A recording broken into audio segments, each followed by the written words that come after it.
All right, folks, I'm back. But like I said, number one being Return of Optimus Prime. I mean, what more can you say about this one? I mean, the story was very well done. I like how it continues in some way, it continues almost right off Dark Awakening.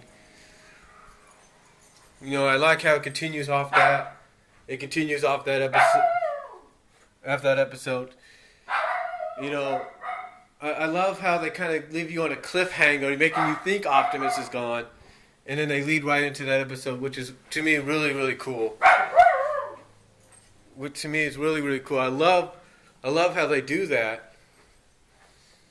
And I like how they kind of do it. I like how they build towards having to find a way to get Optimus back to normal. Not normal, but bring him back to life. You know, I like how they're going through all this. I like that they have a reason why he's got to be brought back. It's really, to me, really a great story. And the fact that when they go into the second part of it, the second half of it, you have a reason to why you have some of the Autobots. Like you basically get a reason for, let's say, Bumblebee becoming Goldbug. I mean, let's not forget, Goldbug didn't even exist in the show just yet until that time frame. He didn't. He didn't exist in the show until that time frame due to the fact that he was just a toy at the time. And yet, they used the second half, they used him, Cup, and Blur getting blasted by Superion and infected Superion. They used that to make him I guess he was so damaged, they had to rebuild him into Goldbug. Which again, I thought was just a terrific way. I mean, not been a terrific way, but I thought was a unique way to introduce him. So, to me, that's really, really cool.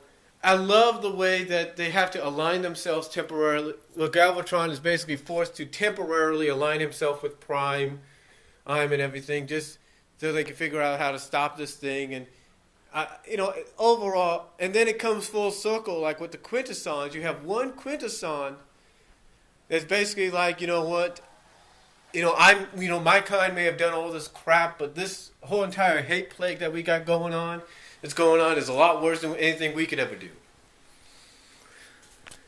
So, to me, I like how they have to resort to that, as well as when we get to the climax. I love how, when I first saw this, I was surprised.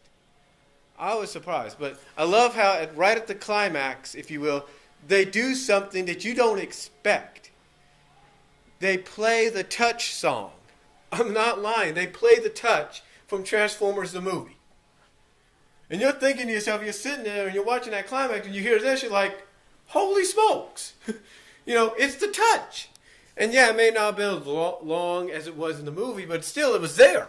And I think when they showed it during that last season, where it was just a Power Master Prime, a puppeteered Power Master Prime, and that Tommy guy, or that Tommy kid, or whatever his name was, I love at the end of that area of the episode that they show the Touch music video. I think that's what they did. Yeah, but I thought that was to me as a kid, that was an unexpected surprise. I mean, I'm still blown away at times when it comes on. I'm thinking, because when I do watch this and it comes on, I'm thinking, man, it still blows my mind that they would throw that little, little twist in, that little surprise in there.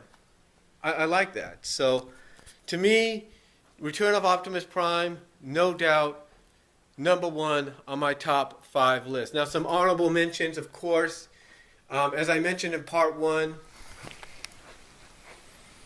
we have, as I mentioned in part 1, we have one of the honorable mentions goes side by side with the number 5 one, which was Search for Alpha Trion.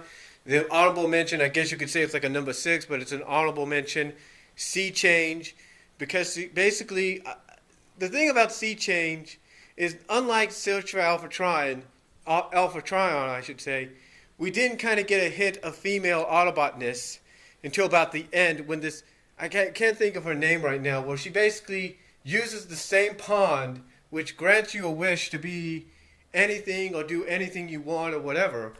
And she uses it to turn herself into an Autobot, into a pink Autobot, basically an Autobot version of herself in pink and all that.